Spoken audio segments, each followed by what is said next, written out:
Again, we're going to talk about these two guys, but we're going to start with some CFB Nation news.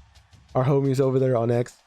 Virginia's head coach, Tony Elliott, talked about Dakota Twinty. He will be out for a bit of time. He had some leg surgery going on this week. 11 receptions, 129 yards in total. 11.7 per reception. That's some pretty good stuff. We'll see if he's a big hole against Washington State this upcoming weekend. Josh Heupel talks about his running back Deshaun Bishop, expected to play with a lower body injury against Alabama. For Tennessee, he has 63 attempts on the ground for 481 yards, 5 touchdowns for the Volunteers. Big part of that running game, again, for Tennessee. And we'll see if it's affecting him this upcoming weekend. Some more running back injury news. Sharon Moore talked about Justice Haynes. Hip/oblique injury is questionable for the contest against Washington.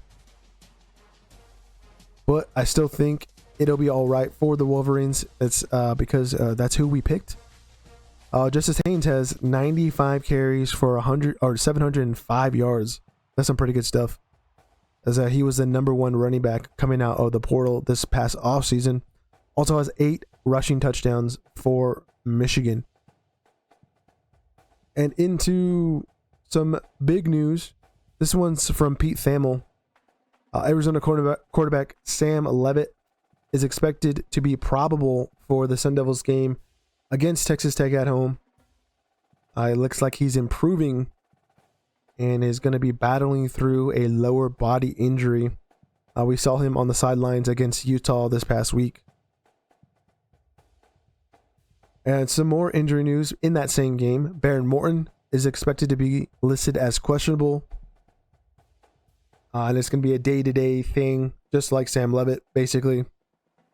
As he exited the win against Kansas with a leg injury. But I think that's not too much of a loss. They have a decent backup quarterback there for the Red Raiders. As we're continuing through the news, another one from CFB Nation. As the last one was from Pete Nakos. Some more decommitments. We have a defensive back, Jaziel Hart, announcing that he is decommitted from Penn State. And this is what I was talking about of why maybe the Nittany Lions should have waited till the end of the season to let go of James Franklin. Could have been easier of a job to retain players, as now it's a little bit more let loose.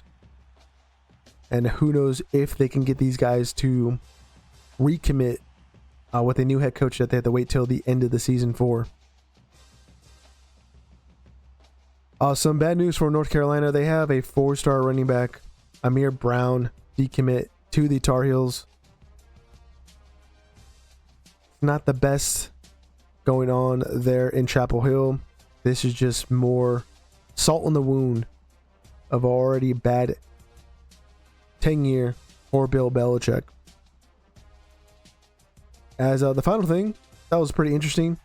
Adam Rittenberg talked about the Big 12 finding both Texas Tech and Kansas $25,000 for an incident during and then after the Saturday game. Kansas head coach Lance Leopold didn't like that the tortillas were being thrown onto the field. Texas Tech eats that fine every week they host a game in the Big 12, as a kind of tradition that they throw tortillas on the field. I don't have a problem with it. It's just the fun thing. The fun thing. We can't be taking away fun things here in college football. Tech is fine due to repeat instances of objects being thrown onto the playing surface. That would be tortillas. While Kansas was fine for Coach Lance Leopold's criticism of the lead and Texas. So, looks like Leopold's words made Kansas now have to pay $25,000 when he kept his mouth shut. It would have just been Tech there in his case of whatever he was fighting for. Would have been a little bit better. Hopefully I will be getting a little bit better here, as I'm a little under the weather. I'm so